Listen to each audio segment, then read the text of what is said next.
Disney's Moana, Chapter 19. As the waves eased into their normal rhythm, Moana's heart slowly calmed down as well. That had been close, so very close, and they were lucky to be alive. Moana looked around. The mast of the canoe was splintered, the wood ripped and top dangling down. The seams of the boat were cracked, and the edges of the sail smoldered, little embers rising into the night sky like stars. It looked no better than the rundown Kakamora boat they'd been using before.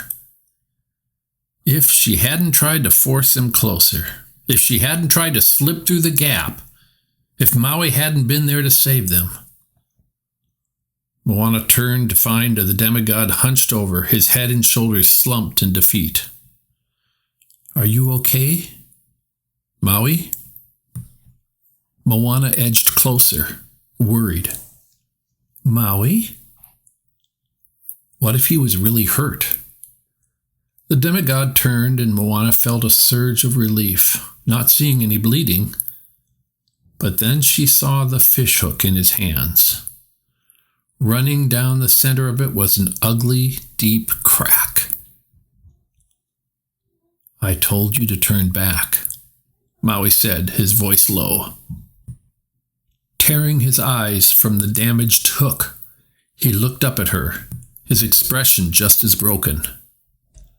I thought we could make it." "We?" Maui asked, anger creeping into his tone. Avoiding his piercing gaze, Moana studied the hook. "We can fix it," she said, sure there would be a solution. It would all be okay. "It was made by the gods. You can't fix it," Maui snapped. That stumped Moana for a minute as she mulled over his words. But she had an idea, the last image of Te Ka fresh in her mind. "Next time we'll be more careful," she said. "Te Ka was stuck on the barrier islands. It's lava. It can't go into the water. We can find another way around." Maui stared at her, his eyebrows pulled down in disbelief. "I'm not going back," he said, immovable. "You still have to restore the heart," Moana argued. "My hook is cracked. One more hit and it's over."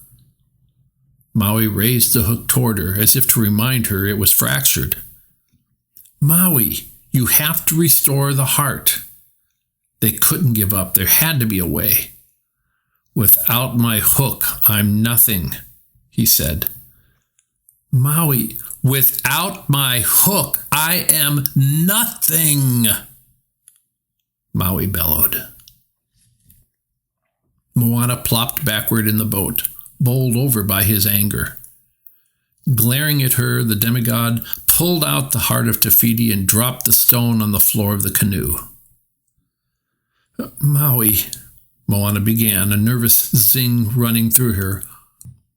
What was he doing? She stood up, blocking his way as he moved toward the bow, but he pushed past her easily. "Don't. We're only here because you stole the heart in the first place." "We're here because the ocean told you you're special and you believed it," Maui countered, his words an angry hiss. Stung, Moana bent to pick up the stone. Holding the warm spiral boosted her confidence. They had to complete their mission. She had to save her people. "I am Moana of Motunui. You will board my boat," she told him, steel in her voice. "Goodbye, Moana," Maui cut in. "Sail across the sea," she continued, undeterred. Maui shook his head.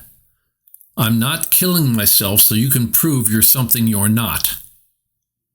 "And restore the heart of Te Fiti."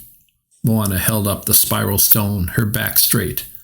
"The ocean chose me." Glancing at the heart, Maui turned away. "It chose wrong."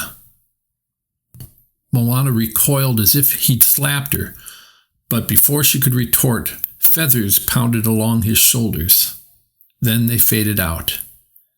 His power had really been shaken. With an angry grunt, Maui clutched his fishhook and morphed fully into a hawk, flying off into the night. "Maui? Maui!" she yelled after him. Despite the fact that, within a few minutes, Moana could no longer pick his shape out against the darkness, she continued to try, her eyes straining to detect any movement. How could he have just run away like that? Didn't he feel responsible for setting things right? Would he come back when he calmed down? Were his powers really damaged?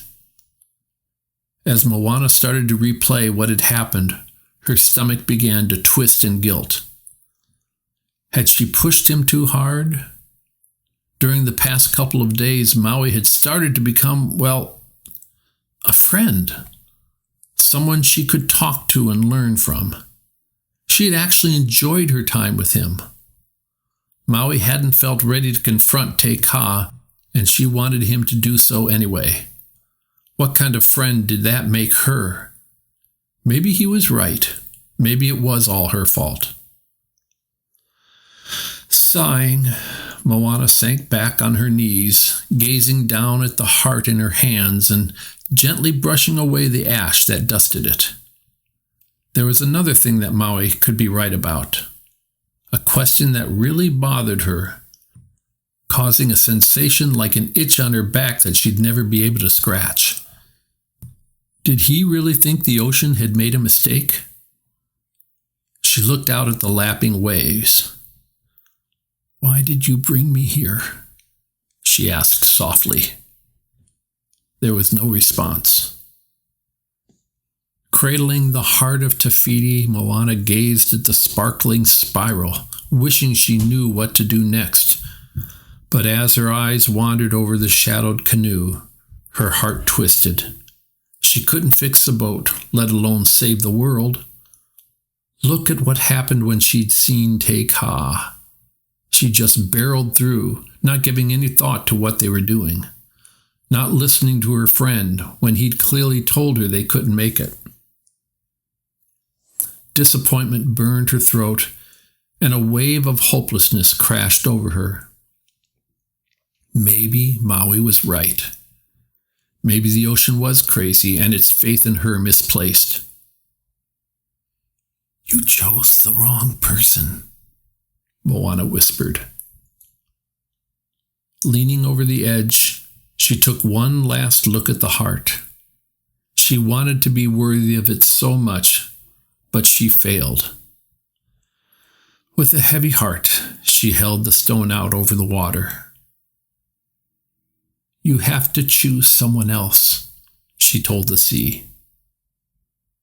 When nothing happened, she tried again.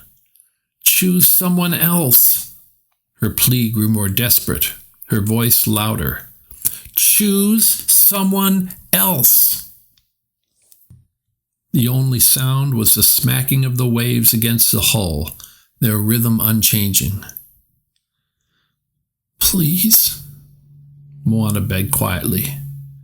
It was too much. She couldn't do it.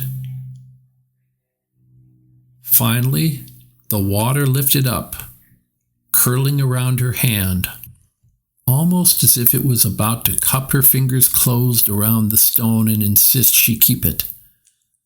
But instead, the water wrapped around the heart and pulled it down into the sea.